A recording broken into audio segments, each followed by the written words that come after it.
नमस्कार, स्वागत है आप सबका मेरे इस वीडियो में। तो इस वीडियो में हम बात करेंगे बीए चतुर्थ सेमेस्टर का डीएसी सब्जेक्ट का इम्पोर्टेंट क्वेश्चन।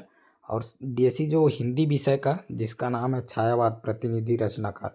तो ये जो हिंदी सब्जेक्ट का डीएसी है, हिंदी साहित्य का, तो इसी के बारे में हम बात करेंगे। यूनिट वाइज देखेंगे इसके अति महत्वपूर्ण प्रश्न को। हर यूनिट में लघु उत्तरीय प्रश्न 4 से 5 देखेंगे, वहीं अगर दीर्घ उत्तरीय की बात करें तो 4 से 5। तो हर यूनिट में 9 से 10 क्वेश्चन देखेंगे, जो कि आपके एग्ज़ाम के लिए काफ़ी महत्वपूर्ण होने वाला है।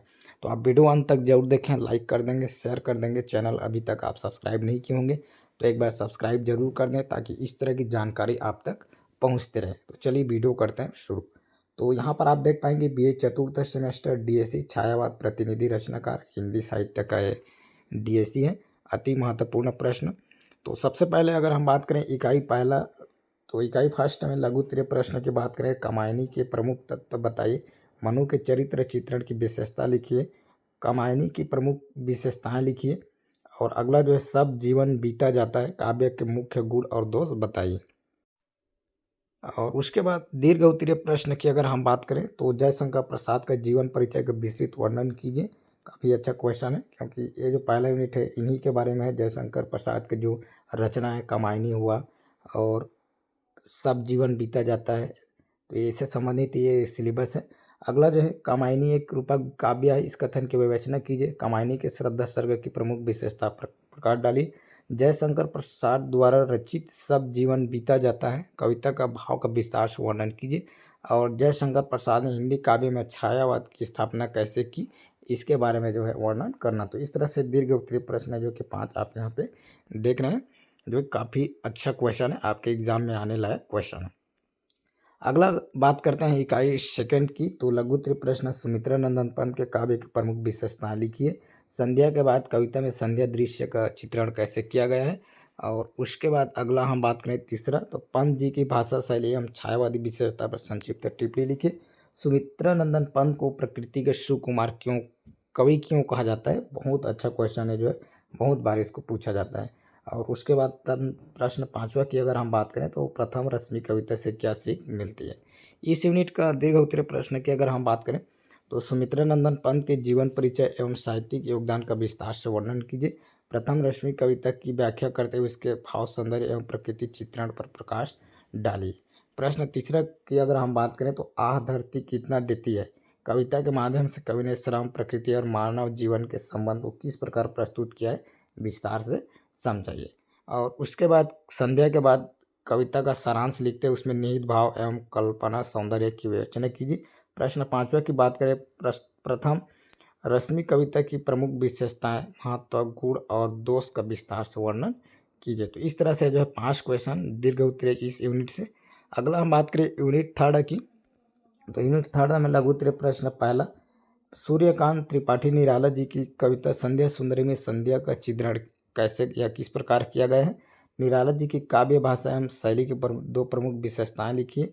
संध्या सुंदरी कविता में मानवीकरण अलंकार का उदाहरण दीजिए और निराला जी की काव्यगत विशेषताएं बताइए।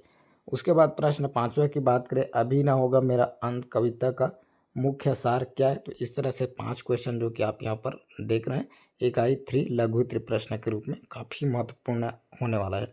उसके बाद हम अगला बात करें दीर्घ उत्तरीय प्रश्न, जिसके अंतर्गत प्रश्न पहला, सूर्यकांत त्रिपाठी निराला की कविता संध्या सुंदरी के भावार्थ लिखते हुए उसके काव्य सौंदर्य की विवेचना कीजिए। और प्रश्न सेकंड की बात करें, सूर्यकांत त्रिपाठी निराला जी के जीवन परिचय एवं उनकी रचनाओं का उल्लेख कीजिए। उसके बाद अगला हम बात करें तीसरा, जो कि दीर्घ उत्तरीय के रूप में रहेगा। प्रश्न तीसरा में सूर्यकांत त्रिपाठी निराला की काव्यगत विशेषताएं, सार, महत्व, गुण और दोष का विस्तार से वर्णन कीजिए। और उसके बाद अभी ना होगा मेरा अंत कविता में कवि के जीवन, संघर्ष, आशा एवं आत्मविश्वास का वर्णन कीजिए। और सखी बसंत आया कविता के आधार पर बसंत ऋतु के सौंदर्य एवं प्रकृति चित्रण का वर्णन कीजिए। तो इस तरह से जो 5 आपके दीर्घ उत्तरीय प्रश्न इस यूनिट से। अगला हम बात करें इकाई चौथा में। तो इकाई चौथा का जो लघु उत्तरीय प्रश्न की बात करें तो अली मैं कड़ कड़ को जान चली कविता में कवित्री ने प्रकृति के प्रति कैसी संवेदना व्यक्त किया, इसका वर्णन करना है। पंत में रहने दो अपरिचित कविता केंद्रीय भाव स्पष्ट कीजिए। जाग तुझको दूर जाना कविता में जीवन संघर्ष का क्या संदेश दिया गया है। और महादेवी वर्मा की अधिकार कविता का मुख्य विशेषता लिखिए। तो इस तरह से इस यूनिट से जो है 4 टॉप के क्वेश्चन हैं जो कि लघु उत्तरीय के रूप में आपको अपने एग्जाम में देखने को मिल सकता है। उसके बाद दीर्घ उत्तरीय प्रश्न की अगर हम बात करें, महादेवी वर्मा के जीवन परिचय का विस्तृत वर्णन कीजिए। अली मैं कण कण को जान चली कविता का सार, विशेषताएं, महत्व, गुण एवं दोष का विस्तार से वर्णन कीजिए। उसके बाद अगला, पंत में रहने दो अपरिचित कविता की व्याख्या करते उसके दार्शनिक एवं भावात्मक पक्ष को स्पष्ट कीजिए। और जाग तुझको दूर जाना कविता में निहित प्रेरणात्मक संदेश तथा मानव जीवन के संघर्ष को विवेचना कीजिए। और उसके बाद प्रश्न 5वां की बात करें, अधिकार कविता में महादेवी वर्मा ने सुख की अपेक्षा दुख को क्यों प्रधानता दी है, स्पष्ट कीजिए। तो इस तरह से जो है 5 क्वेश्चन दीर्घ उत्तरीय जो आपके एग्जाम के दृष्टिकोण से काफ़ी इम्पोर्टेंट है। तो इस तरह से जो है जानकारी आप तक पहुंचाएगा। अच्छा लगा तो लाइक ज़रूर कर देंगे, शेयर कर देंगे। चैनल अभी तक आप सब्सक्राइब नहीं किए हैं तो सब्सक्राइब जरूर कर देंगे। इससे संबंधित कोई भी आपके मन में सवाल हो, कोई डाउट हो, पीडीएफ संबंधित कोई जानकारी चाहिए, पीडीएफ चाहिए, तो बिल्कुल आप इंस्टाग्राम में हमें फॉलो कर लेंगे और वहाँ पर आप मैसेज कर देंगे जो भी आपका डाउट हो या जो भी आपको जानकारी चाहिए। इंस्टाग्राम आईडी की बात करें तो जॉब जानकारी एंड एजुकेशन, जो यूट्यूब चैनल का नाम है वही इंस्टाग्राम आईडी का नाम है। तो वहाँ पर बिल्कुल आप मैसेज कर देंगे, फॉलो कर लेंगे। अब अगर आप चैनल में विजिट करते हैं तो इंस्टाग्राम का लिंक मिल जाएगा, वहाँ से भी आप जो है फॉलो कर सकते हैं, या फिर इंस्टाग्राम में डायरेक्ट जॉब जानकारी एंड एजुकेशन सर्च करके भी फॉलो कर सकते हैं। तो ज़रूर फॉलो करें और जो भी आपका सवाल है बिल्कुल पूछ सकते हैं, आपका मदद किया जाएगा। तो इस तरह से जो है जानकारी रहा। और वीडियो फिलहाल के लिए इतना ही। वीडियो पूरा देखने के लिए बहुत बहुत धन्यवाद।